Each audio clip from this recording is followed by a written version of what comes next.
When talking about serial killers and the most brutal murderers, we take them for granted to be men. In this video, however, we show you how a woman could be responsible for some of the most gruesome serial killings in history. A woman who tortured and murdered 650 young virgin girls in the most jaw-dropping ways, and even made it to the Guinness World Records book as the most prolific female murderer. Stay tuned as we uncover the horrific character of Elizabeth Báthory, also known as the Blood Countess.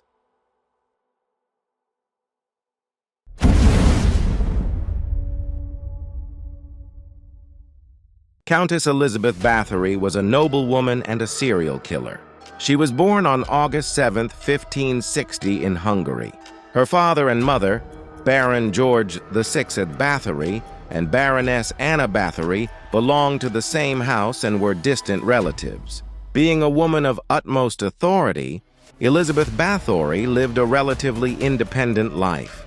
She spent her childhood at Exid Castle, northeast Hungary, being tutored by the most renowned teachers. She had learned 3 languages, which included Latin, German, and Greek. She was also taught the mannerisms of a noble house. Elizabeth grew up in an imperial house surrounded by wealth, education, and high social status. Since the quarters of her father's officers were close by, she had witnessed them torturing the peasants. She had also witnessed a captured thief being sewn into the stomach of a dying horse and left to perish. She suffered from epileptic seizures, severe mood swings, and painful bouts of migraine around the ages of 4 and 5. She also witnessed a public execution at 6. Báthory was engaged to the 18-year-old Count Ferenc Nadasdy, who belonged to a prominent Hungarian family, at the age of 13. They married 2 years later. The newlywed couple moved to Sarvar, a western town in Hungary, after their wedding. Nadasdy's wedding gift to Báthory was his household, Castle of Szegety, where he introduced Báthory to methods of torture. To please Báthory, Nadasdy lathered a restrained girl's body in honey to be ravaged by insects. He presented Báthory with gloves spiked by claws to thrash her servants for their mistakes. Further guidance came from Báthory's aunt Clara, who introduced her to orgies and a shadowy circle of people considered sorcerers, witches, and alchemists.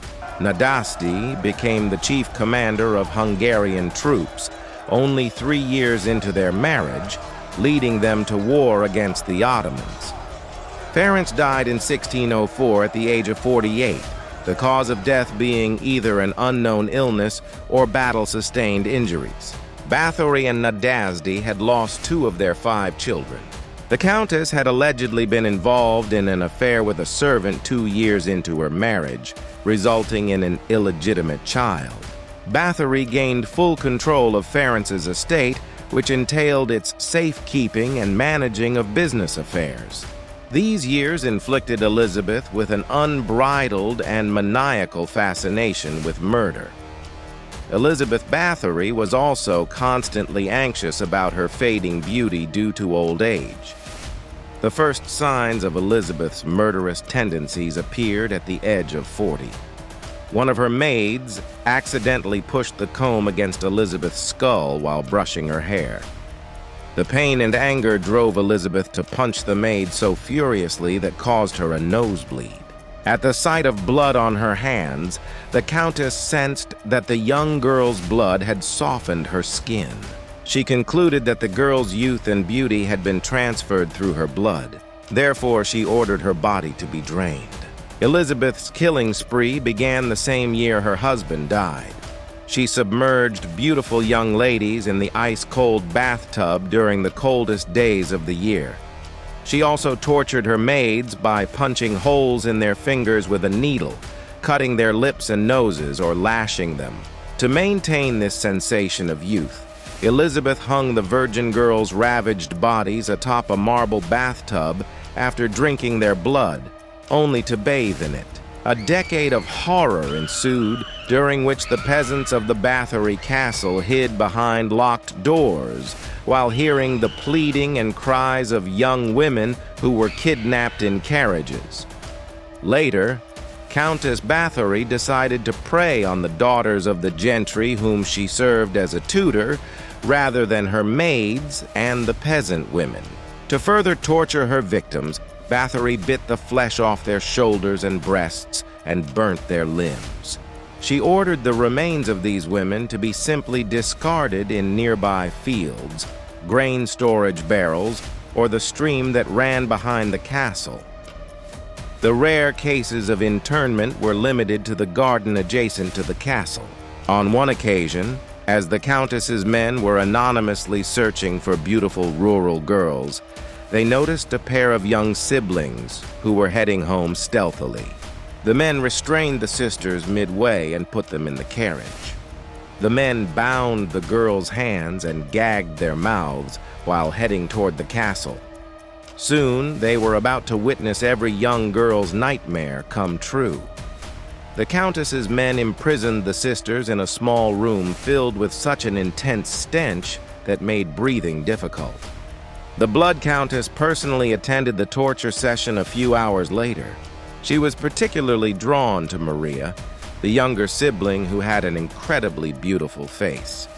As the Countess forced Maria into the main torture chamber, Victoria, the older sister, pleaded for herself to be taken instead of her 14-year-old sibling.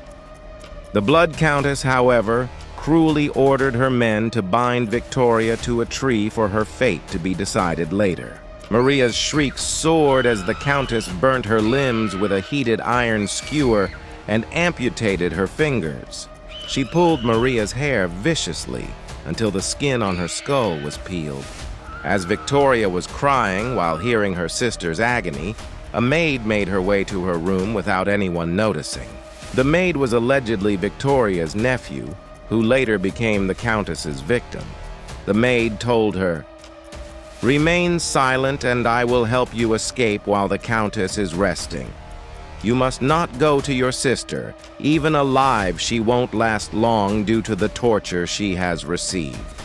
Run to the address I've written on this piece of paper and tell them about all you witnessed." Though she could hardly accept the death of her beloved sister, Victoria decided to do anything in her power to stop the atrocities and horror caused by the Blood Countess. Once she drank Maria's blood, the Countess bathed in it. She then decided to rest for a while, basking in the feeling of youth and superiority. The maid helped Victoria aboard a carriage as planned and watched her escape in haste. The Countess identified the maid later, tortured her using a variety of tools, and fed her to wild dogs. The young brave girl finally notified the authorities about the horrific crimes committed in the castle. Matthias II assigned Georgi Báthory, Elizabeth's cousin, and his men to investigate and search the castle. Count Georgi and his delegation visited Elizabeth's castle on December 29, 1610, to investigate the rumors. Thurzo witnessed Elizabeth just as she was torturing one of her maids. Báthory, deeply occupied with the matter at hand, was evidently astonished. The minds of those inquisitors were permanently plagued by the memories of horror confined within the walls of the castle. They found a dead girl in one of the rooms, with her naked body bleeding and pierced multiple times. They discovered several girls in the dungeon, still alive, who had been brutally tortured and wounded with heated iron skewers. Due to her social status, Elizabeth was not treated as a typical criminal. She was incarcerated in the castle rather than being imprisoned while Thurzo conducted the investigation. 4 servants were tried in 1611, who, while intent on being not guilty, confessed to the burial of many of Báthory's victims. Together, they disclosed the burial of 36 to 51 bodies. 3 servants were finally convicted and executed.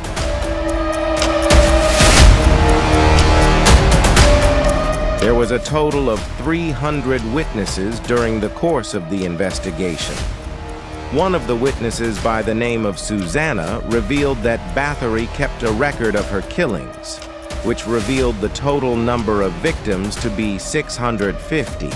Elizabeth Báthory never confessed to her crimes and was never put on trial. She was incarcerated in her castle, in a room with no windows and 2 gaps, one for ventilation and another to receive food. Thurzo gathered a significant amount of information on the murders and crimes of the Blood Countess. Among them was the fact that she bought fair young girls from their poor parents or simply tortured them into becoming a servant. She also used to amputate their fingers with a pair of pincers, pulled their eyes out of their sockets, and severed their arteries to drink their fresh blood and bathe in it. She covered herself in the young, innocent girl's blood out of her fear of aging and fading beauty, while chanting vile prayers and black magic curses. Thurzo had even discovered a piece of paper containing prayers to protect the Countess against her enemies, including himself and King Matthias. The Countess died in the castle of Chejte, currently located in Slovakia, on August 21st, 1614, at the age of 54. She wrote a will during her imprisonment in which she left all her estate to her children. She never asked for forgiveness. The Blood Countess escaped execution, and her family destroyed a majority of the evidence after her death. Historians have since questioned the validity of accusations against Báthory, even though court proceedings from 1611 confirm them. They can only make guesses as to whether the Countess was truly guilty or a victim of false accusations.